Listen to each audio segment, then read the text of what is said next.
오늘은 가정의 달을 맞이해서 천국의 모형으로 세워진 가정의 회복을 위해서 첫 번째 자녀 주일에는 이 험악한 세상에 크리스찬된 부모로서 어떻게 자녀를 양육할 것인가, 그래서 여호와의 이름을 송축하는, 여호와를 경외하는 법을 가르치라라는 말씀을 함께 은혜를 나눴습니다. 두 번째 주일, 어버이 주일을 맞이해서 아무리 세상이 무섭고 사납게 변했어도 부모를 향한 자녀의 마음은 변하면 안 되는 것입니다.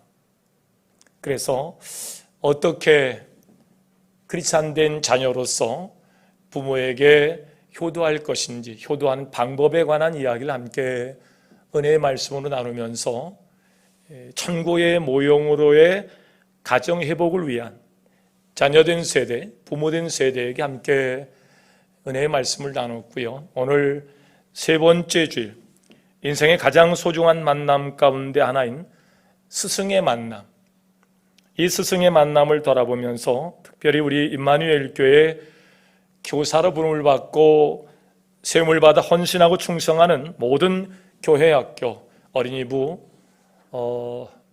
또 중고등부, 또 청년부, 장년부까지 교사로 세움받은 여러 교사들을 위로하고 또 평강과 또 복을 축복하면서 바른 교사상에 관한 이야기로 함께 은혜의 말씀을 나누도록 하겠습니다. 교사로 세움받은 여러분에게 가정에서 교사로 또 사회각처에서 또 지도자로 세움받은 여러분에게 하나님의 은혜와 또 긍휼이 함께 하시기를 주의 이름으로 축원합니다.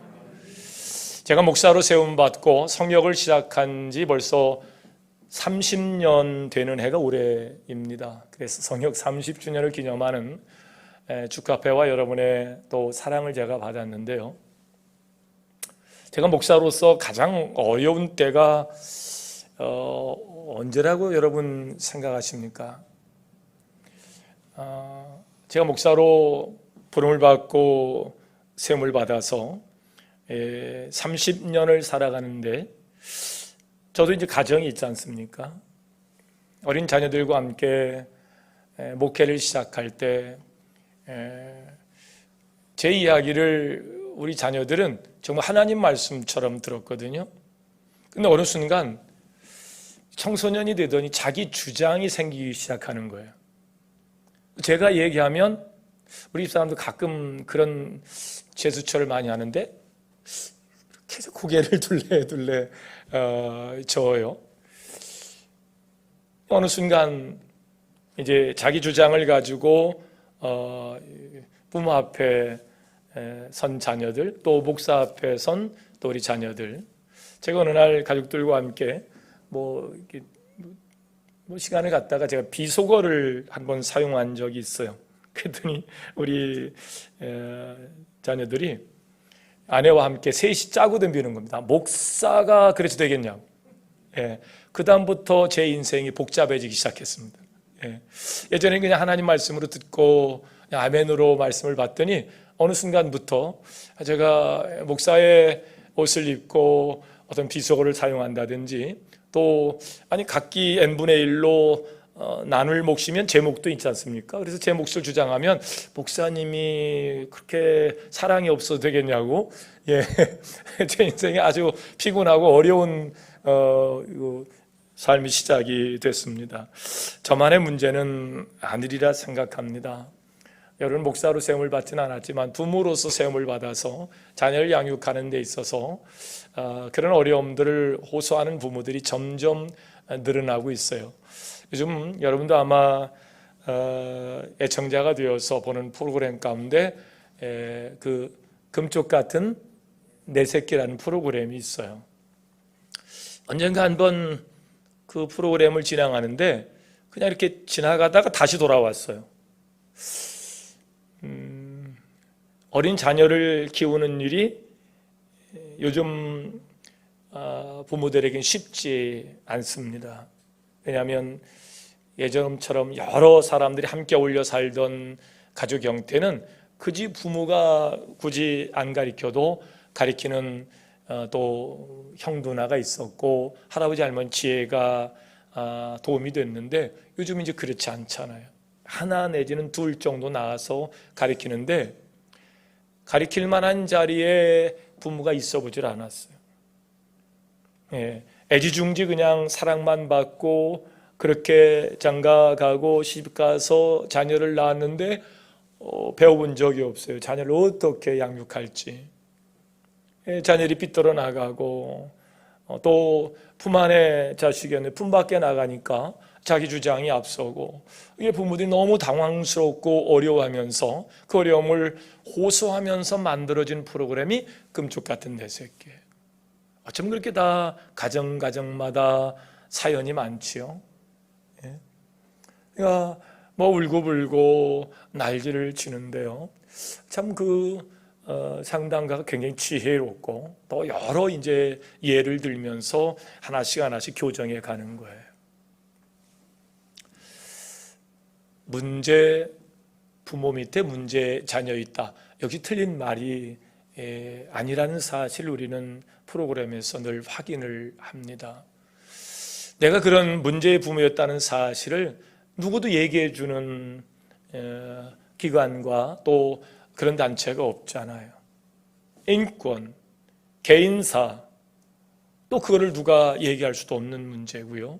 그러다 보니까 삐뚤어져 가고 있는 자녀의 잘못된 가르침을 주고 있는 자기가 원인이라는 사실을 잘 모르고 어떻게 해결할 수 없는 마지막까지 간 겁니다.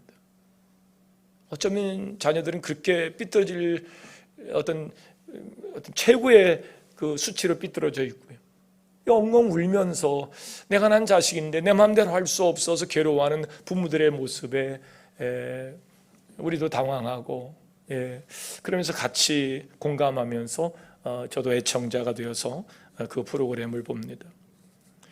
어느 날 아프리카의 성자로 추앙받던 슈바이처 박사에게 자녀 교육에 있어서 가장 중요한 것이 무엇인가를 물었습니다.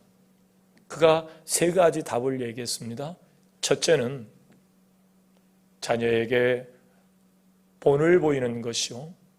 두 번째도 역시 자녀에게 본을 보이는 것이요. 세 번째도 역시 자녀에게 본을 보이는 것이 가장 어려운 일이며 중요한 일이라고 대답을 했습니다. 슈바이처 박사만의 문제는 아니죠. 저의 문제이고 또 여러분의 문제입니다. 본을 보이며 산다는 것 참 어려운 이야기입니다. 교회에서는 목회자요 목사이지만 가정으로 돌아가서는 목사의 옷을 벗고 또 그렇게 어우러지면서 살고 싶은 마음인데요. 그러나 우리 자녀에게서는 내가 아빠이기도 하지만 목사이기에 또 아내에게서는 내 남편이지만 또 목사이기에 그 자리를 지켜내는 일들, 목사로서의 본을 보이며 살아가는 일들은 정말 어려워요. 여러분, 생각은 쉽습니다. 근데 행동은 어려워요. 어려운 것이 뭐냐? 쉬운 생각을 행동으로 바꿔내는 일들이 정말 어렵습니다. 우리만 이렇게 교사로 오늘 세움을 받아서 또 지도자로 세움을 받아서 오늘 이 자리에 서 계신 우리 지도자 되신 교사들, 제가 가지고 있는 어깨의 무게만큼이나 여러분도 아마 그런 어깨의 무거움들을 함께 가지고 오늘 이 자리에 계셨을 텐데요. 그렇습니다. 교사의 자리는, 부모의 자리는, 어디든지 지도자의 자리는 그 책임이 무겁고 막중한 것이 사실입니다. 그러나 그렇게 무겁고 막중하다는 말 끝에는 주님은 오늘 말씀의 마지막 절에 너희가 이것을 알고 행하면 무엇이 있으리라? 복이 있으리라 라고 상급을 말씀하고 계세요. 예수님이 세상에 오셔서 제자들을 불러 세우십니다. 나이가 먹어서 성년이 됐지만 예수 앞에 제자로 부름을 받은 예수의 제자들은 어른과 다름이 없습니다. 부름을 받고 세움을 받았지만 아직 제자로서의 사명을 감당할 수 없는 어린아이와 같은 자리에 있는 겁니다. 주님은 그들 앞에서 교사로 세움을 받아 그들을 가르치는데 먼저 주님은 그들을 위해서 기도하는 모습으로 기도를 가르쳤고 전도하는 모습으로 전도를 가르쳤습니다. 그리고 오늘 본문의 말씀을 통해서 알 수 있듯이 제자들의 발을 씻기는 일들로 섬김이 무엇인지를 가르쳐 내셨습니다.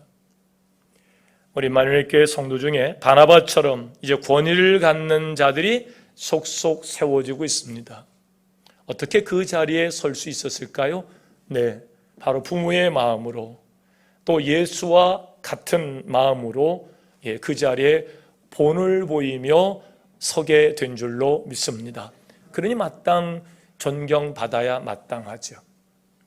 오늘 우리가 지도자로 교사로 세움을 받은 크리스찬들이 어떻게 더 존경받는 그 사명을 감당하는 지도자, 교사가 될 수 있을까? 첫째, 주님처럼 가르침보다 먼저 앞선을 본을 보이는 성도가 되시기를 주의 이름으로 축원합니다.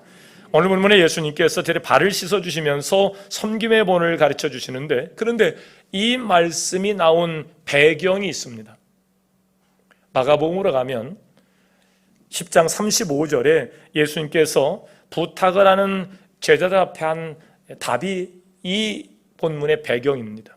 세베대 아들 야고보와 요한이 주님께 나와서 묻습니다.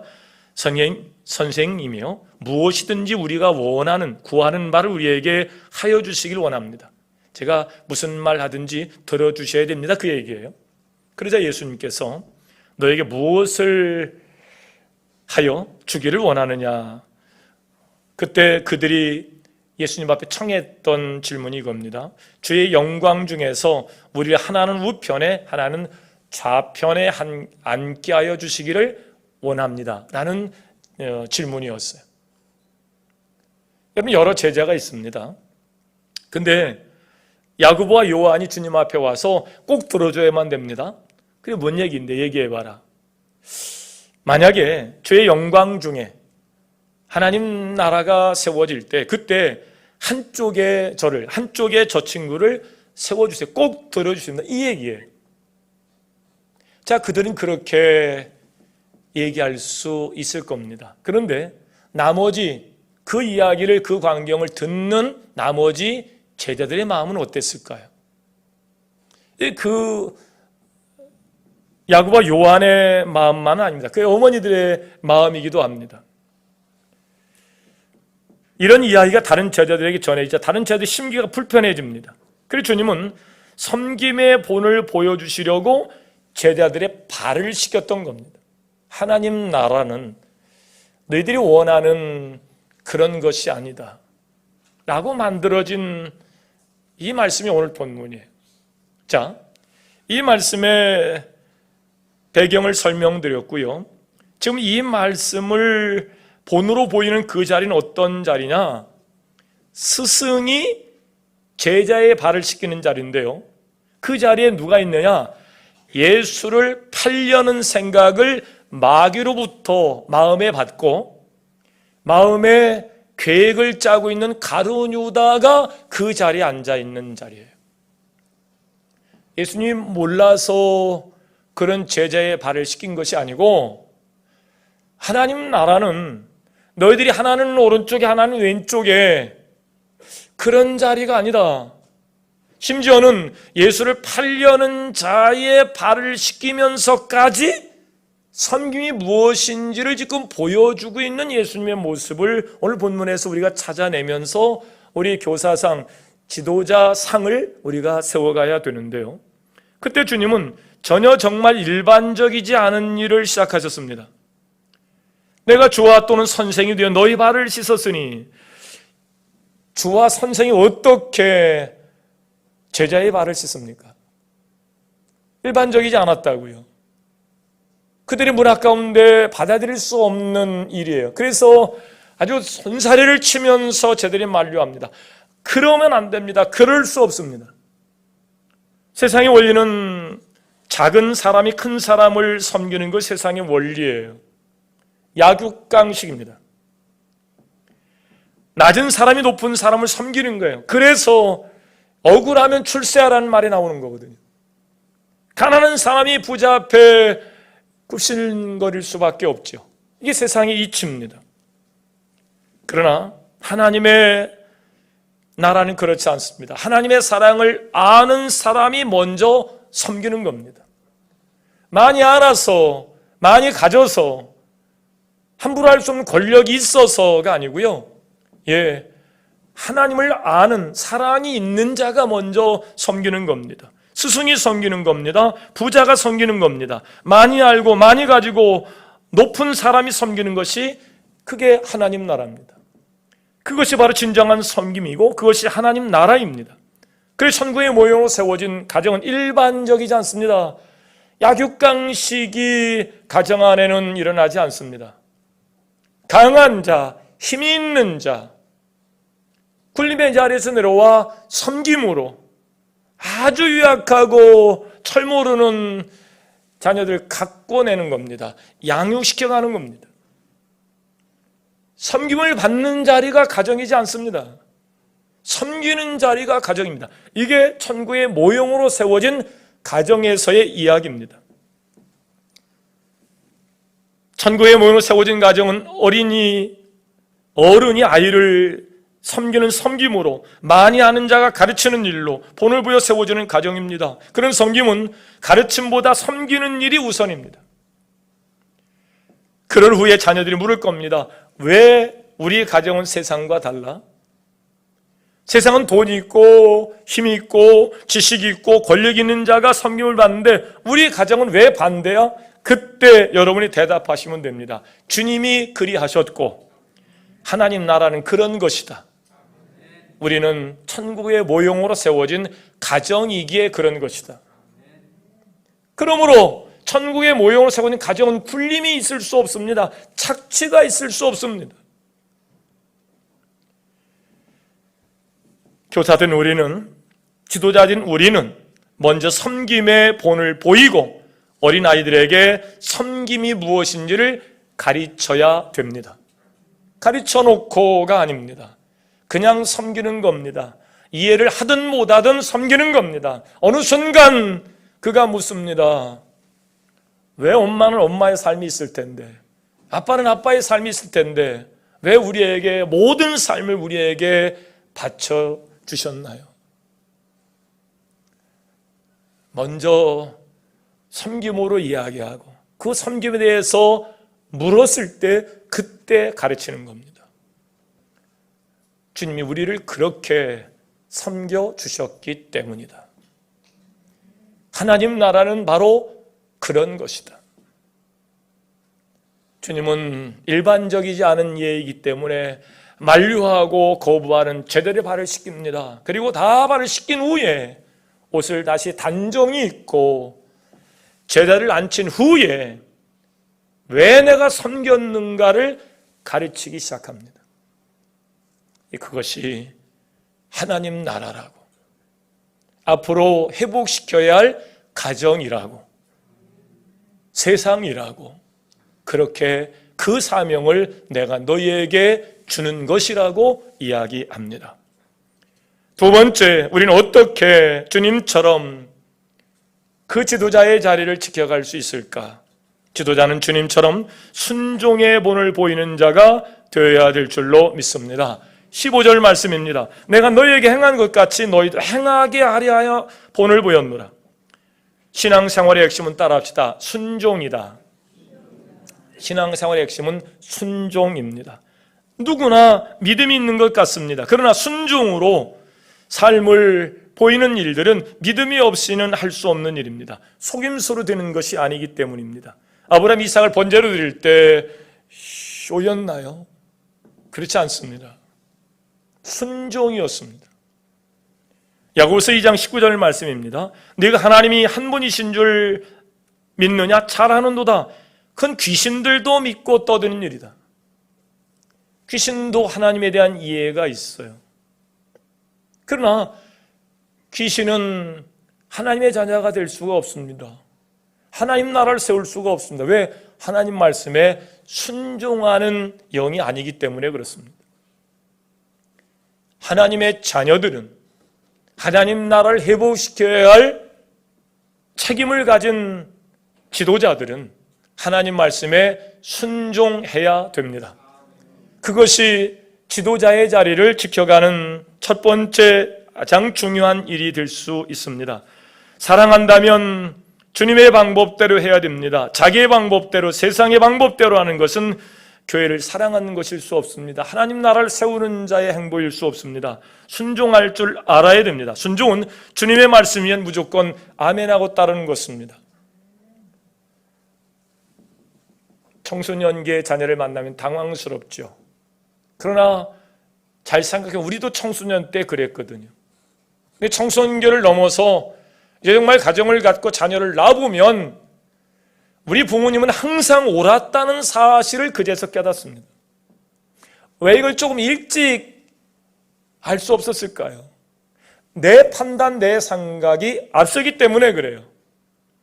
부모는 항상 옳다면 부모가 무슨 말씀을 하든 간에 아멘이요, 그렇게 순종으로 갔으면 됐을 텐데 내 생각이 앞서니까, 내 판단이 앞서니까 부모의 말씀에 아멘, 순종할 수 없었던 거죠. 하나님은 항상 옳으십니다. 그러므로 하나님 말씀에 여러분 아멘으로 순종하셔야 됩니다.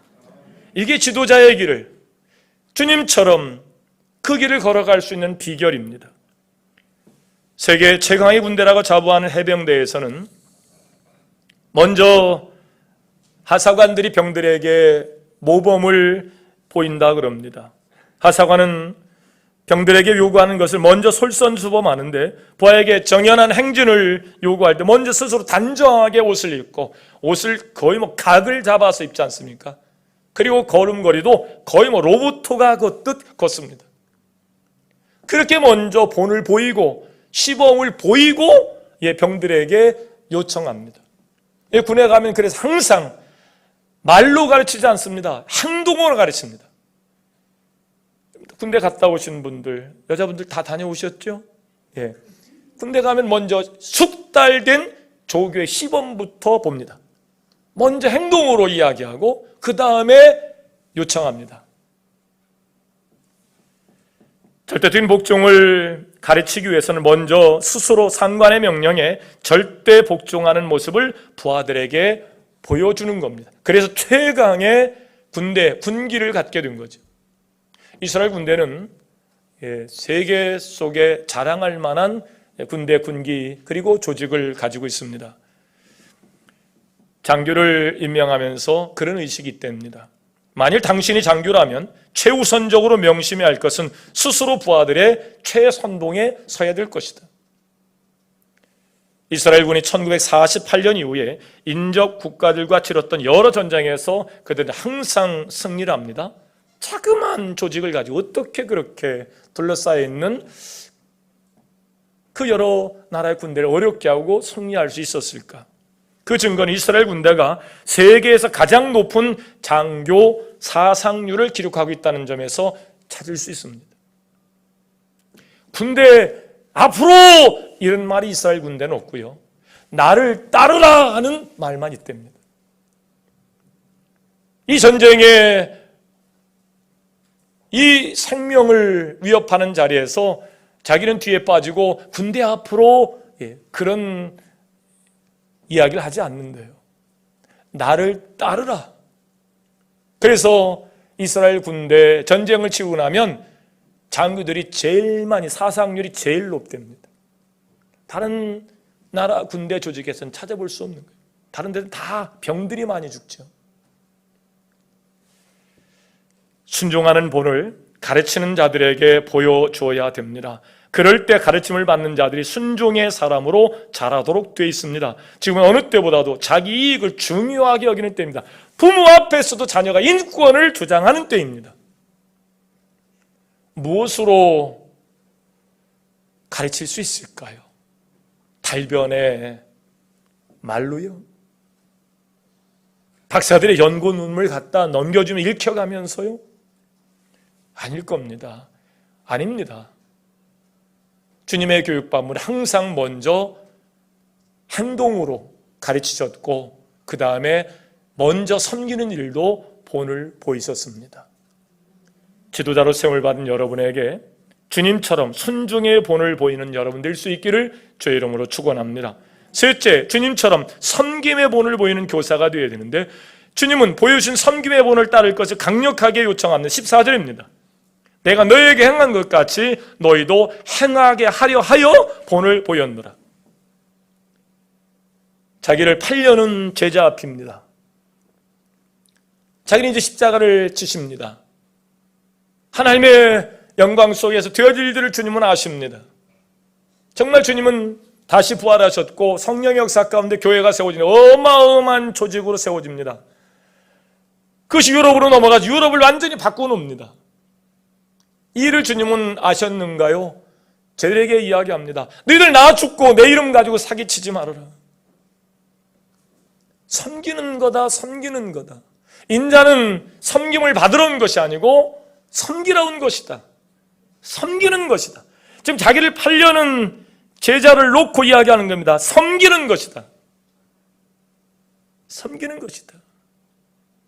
하나님 나라가 세워지면 한쪽에는 국무총리, 한쪽에는 법무부 장관, 그게 아니고 섬기는 것이라니까. 섬겨야 된다. 이 이야기를 지금 엑기스만 모아서 막 죽기 직전에 쟤를 불러 모아놓고 이야기합니다. 내가 이렇게 행하면 너희로 그렇게 행하게 하려고 내가 본을 보인 것이라. 이제 우리는 그의 훌륭한 제자들로서 이제 사용을 받아야 됩니다. 그래서 우리는 그가 행하신 그대로 행해야 합니다. 그가 우리에게 본을 보여주신 대로 우리는 그대로 행해야 합니다. 그대로 따라가야만 합니다. 그것이 제자의 삶입니다. 이로써 그리스도의 겸손한 자비와 거룩한 사랑의 교육, 양육 현장에서 나타나야 되는데, 주님은 그의 제자를 다른 지방으로 파송하시면서도 이야기합니다. 여러 사람에게 모든 모양이 되어라. 모든 모양으로. 내가 너의 더러운 발을 씻겨낸 것처럼 이제 죄악으로 그렇게 무너진 삶을 살아가는 어처구니 없는 죄악의 현장에서 그 늪에서 그 허덕이는 자, 그들 여러 모양으로 그들의 죄인들의 영혼을 위해서 죄인된 그들을 씻어내는 일들로 여러 모양으로 그렇게 하라고 이야기합니다. 주님의 제자들 우리는 주님처럼 사랑의 봉사에 대해서 대가를 요구해서는 안 됩니다. 내가 이렇게 했으니까 알아서 좀 섬겨봐. 그런 요청을, 그런 몸짓을, 그런 어떤 무언의 뉘앙스를 주님은 한 번도 이야기한 적이 없습니다. 자기를 팔려는 제자 앞에서도 그들의 발을 씻겨가면서 섬김을 이야기하고 있습니다. 그것이 교회이고 그것이 가정이어야 됩니다. 부모로서 섬김의 자리를 놓치는 순간, 굴림의 자리에서 서는 순간 다음 세대의 그 가정은 분명 또 아픈 상처를 거듭할 겁니다. 희생하고 헌신하는 그 부모의 삶이 안타깝고 미련해 보이지만 그 부모들이 가정을 지켜내셨듯이 여러분도 굴림의 자리에서 내려와 섬김의 자리에서 전부를 자녀를 위하여 내어주셔야 됩니다. 그것이 가정이 이어져 가는 비결인 것을 믿으시길 바랍니다. 그것이 교회가 교회적 사명을 감당할 수 있는, 교회 역사가 계속 유지될 수 있는 비결이기도 합니다. 주님께서 그렇게 하셨듯이 그들도 서로 겸손해야 하는 것을 이상하게 생각하지 말아야 됩니다. 주님께서 경시하지 않으신 것을 제자들이 경시해서는 안 됩니다. 요즘 야고보서를 가리키면서 야고보는 이야기합니다. 선생이 되지 말아라. 말이 안 됩니다. 가정에 선생이 있어야 됩니다. 교회에서 선생이 있어야 됩니다. 근데 선생이 무엇인지를 잘못 알고 하는 선생이 되면 그 판단은 고스란히 심판이 되기 때문에 저도 이 강단을 좀 높이 올려놓고 제가 여러분을 매주 가리키는 자리에 있다 보니까요, 자칫 잘못하면 제가 여러분 위에 있는 것처럼 착각이 들 때가 있어요. 교수가 학생들을 가리키다 보면요, 학생 위에 교수가 있다고 자꾸 생각을 해요. 내가 가르치는 그 진리 위에 있다고 자꾸 생각을 한다고요. 아닙니다. 그건 세상에서 그렇다 치더라도 가정 안에서 내가 자녀를 가르치는 부모의 자리는 높은 자리가 아닙니다. 겸손의 자리로 섬겨야 됩니다. 교회도 마찬가지입니다. 목사의 자리는 자리가 높다 그래서 높은 자리에 있지 않습니다. 이게 사단이 자꾸 미혹하는 거거든요. 예수님 처음 오셨을 때 예수를 데리고 광야로 가서 무슨 시험을 합니까? 야, 돌이 떡이 되게 해라. 인생은 빵의 문제야. 빵의 문제만 해결되면 너는 최고의 왕으로 추대받을 거야. 야, 뛰어내려봐. 천사들이 너를 털끝 하나 닿지 않게끔, 그러면 사람들이 너를 얼마나 대단하게 생각할까? 나에게 절을 해볼래? 모든 나라를 다스릴 수 권세를 줄까? 사단은 계속 우리를 높은 데로 끌고 와 높은 자리에 세워준다고. 주님은 계속해서 낮아지라고. 오늘 주님처럼 섬김의 본을 보이는 자리에 겸손으로 무장할 수 있기를 주의 이름으로 축원합니다. 나는 아는 자요 너는 모이는 자니 짐승만도 못한 자들이요. 아니, 그럴 수 없습니다. 여러 모양으로 설 때 겸손의 자리로 서셔야 됩니다. 마지막으로 주님처럼 본을 보이는 자에게 복이 있음을 말씀하십니다. 마지막으로 주님은 제들의 발을 씻기신 후에 왜 그들의 발을 씻기셨는가를 설명하신 후에 이렇게 얘기합니다. 너희가 이것을 알고 행하면 무엇이 있으리라? 복이 있으리라. 여러분에게 복이 있기를 주의 이름으로 축원합니다. 자녀들을 전부를 내어주는 삶으로, 심지어는 뼈에 있는 것까지 전부 다 뽑아서 영양분으로 공급해서 나중에 푸석푸석 뼈에 살이 없어 골다공증에 넘어지고 골반 무너지면 못 일어나서 그냥 그대로 돌아가시는 분이 부모님들 아닙니까? 전부를 내어주는 거예요. 입에 있는 게 전부를 내어주는 거예요.